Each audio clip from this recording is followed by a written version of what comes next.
2024 সালে এত গরম পড়ছে, এটাকে স্মরণীয় করে রাখার জন্য আমি প্রখর রোদে চলে আসলাম চা বানাতে। আসসালামু আলাইকুম, জিম্মিস লাইফস্টাইলে আপনাদের স্বাগতম। 42 ডিগ্রি ওয়েদার চলছে, এর মধ্যে মানুষ রোদের তাপে অনেকে অনেক কিছুই তৈরি করে ফেলছে।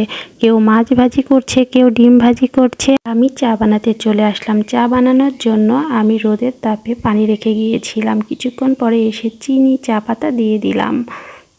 এখন কিছুক্ষণ ওয়েট করব চাটা প্রপারলি হওয়ার জন্য। দেখছি সূর্যি মামা বেশ তেজ দেখাচ্ছে, এই তেজে চাটা হয়ে যাবে। বেশ কালার চলে এসেছে, চাটা হয়ে গিয়েছে, এই জন্য আমি কাপ নিয়ে এসেছি। এখন আমি কাপে ঢেলে আপনাদের দেখাবো চাটা কতটা প্রপারলি হয়ে গিয়েছে। তবে হ্যাঁ, চুলায় যতটা টাইম লাগে তার থেকে একটু বেশি টাইম লেগেছে।